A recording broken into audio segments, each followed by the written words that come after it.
আরে আমার তো চোখ কপালে উঠতে যাচ্ছে। তুমি গরু হয়ে কথা বলছো কিভাবে? শয়তান বাঘটা গরুকে খুবই মারধর করতো। গরুটি কয়েক সন্ধ্যের গোবর দিতে থাকে। এই দেখে টিনা বলে ওঠে, আসিমপুর গ্রামে টিনা ও টিনার মা থাকতো।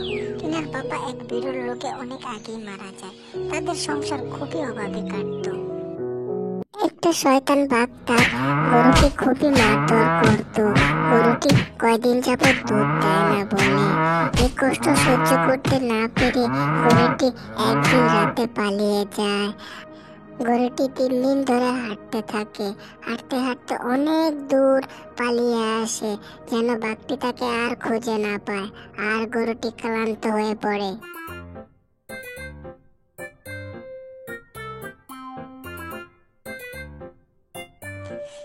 কি রে পিচকু, তুই আর খেলতে আসিস না কেন? তোর কি হয়েছে? আরে এখন তো আমি আমার গরুর সাথে খেলি। আমার বাবা আমার জন্য একটা বাজার থেকে অনেক সুন্দর কিউট গরু কিনে আনছে। জানো, গরুটার নাম দিয়েছি আমি লালু।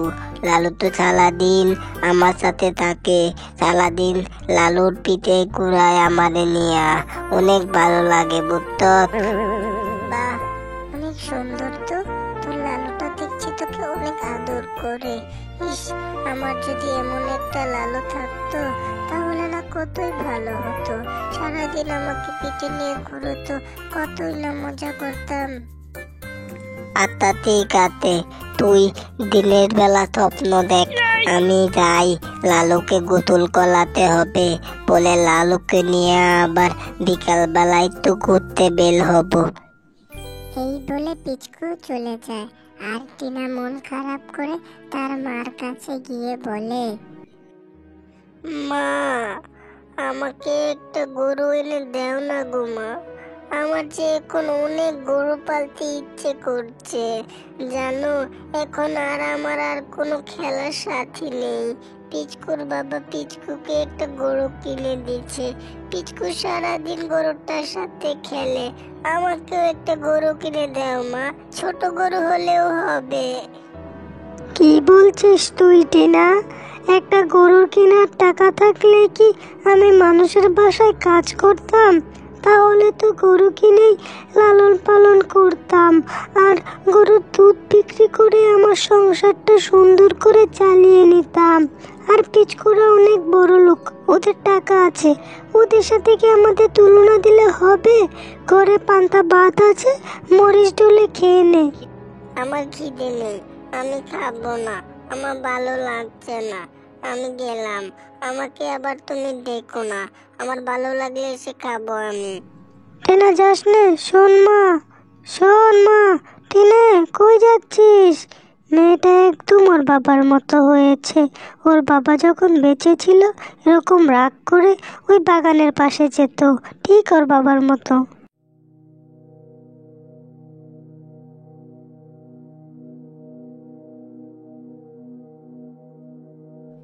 এই গরুটাকে দেখে মনে হচ্ছে কেউ এই গরুটাকে অনেক মেরেছে। গরুটা অনেক ক্লান্ত আর অনেকই অসুস্থ মনে হচ্ছে। হ্যাঁ, আমি ক্লান্ত আর অসুস্থ। আমার মালিক অনেক লোভী ও নিষ্ঠুর মনের মানুষ ছিল। আমি আগে অনেক দুধ দিতে পারতাম, অনেক দুধ। আমার পেটে যখন বাচ্চা হলো তখন আমার দুধ দেওয়া বন্ধ হয়ে গেছে। এরপর থেকে আমার মালিক আমাকে নিষ্ঠুরভাবে অত্যাচার করত। মারতে মারতে আমার পেটের ছেলেটাকে মেরেই ফেললো। পরে আমার দুধ একেবারে বন্ধ হয়ে গেল। তারপর থেকে মালিক আমাকে প্রতিদিন মারতে থাকে। আর মারতে মারতে আমার জীবনটা প্রায় শেষ হয়ে গেছে। তাই আমি পালিয়ে এসেছি। আমার যে আর কোনো উপায় নেই, আমাকে সাহায্য করো তুমি একটু। আমাকে সাহায্য করো, না হলে যে আমি মরেই যাব। আরে আমার তো চোখ কপালে উঠতে যাচ্ছে, তুমি গরু হয়ে কথা বলছো কিভাবে? আমি তো কোনোদিন শুনিনি গরুরাও কথা বলে, এ কিভাবে সম্ভব? আমার ভিতরে যে অলৌকিক ক্ষমতা আছে, আমার সাথে যে যেমন করে আমার ভিতর থেকে তাকে ঠিক তেমনটাই দেয়। আমাকে তুমি সাহায্য করো, আমি যে আর পারছি না, আমি খুবই ক্লান্ত। আমাকে তোমার বাড়িতে নিয়ে চলো, একটু সাহায্য করো আমায়। টিনা আর কোনো কথা না পারিয়ে গরুটাকে নিয়ে তাদের বাড়িতে চলে যায় আর তার মাকে সব ঘটনা খুলে বলে। আর তার মাকে বলে এই গরুটা সে পালতে চায়, তার কাছে রাখতে চায়।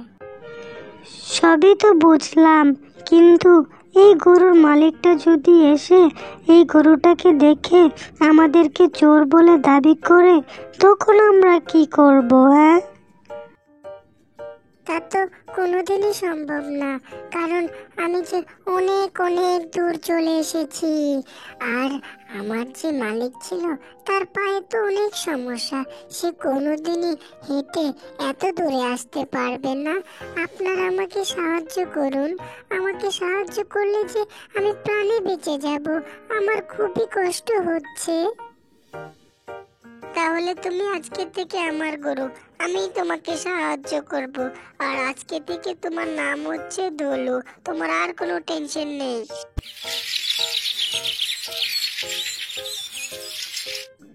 এরপর থেকে টিনা ধলুকে অনেক সেবা যত্ন নিতে থাকে আর ধলু পরিপূর্ণ সুস্থ হয়ে যায়। আর ধলু স্বর্ণের গোবর দিতে থাকে।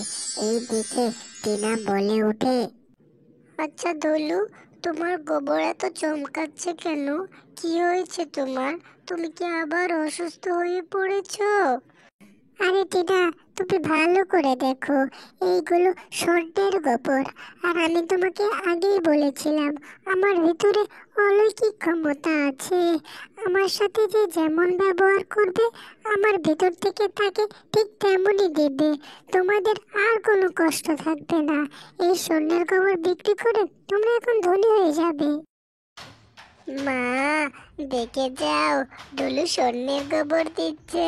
তোমাকে যে আর মানুষের বাসায় কাজ করতে হবে না।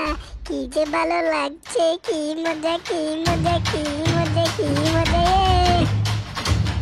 আরে মা, তাই তো দেখছি, এই তো স্বর্ণের গোবর। সৃষ্টিকর্তা এতদিনে আমাদের মুখ ফুলে চেয়েছে, এখন যে আমাদের আর অভাব থাকবে না। তারপর সেই স্বর্ণ বিক্রি করে তারা অনেক ধনী হয়ে যায় আর একটি বড় বাড়িও বানায় আর ধনুকে নিয়ে সুখে শান্তিতে দিন কাটাতে থাকে।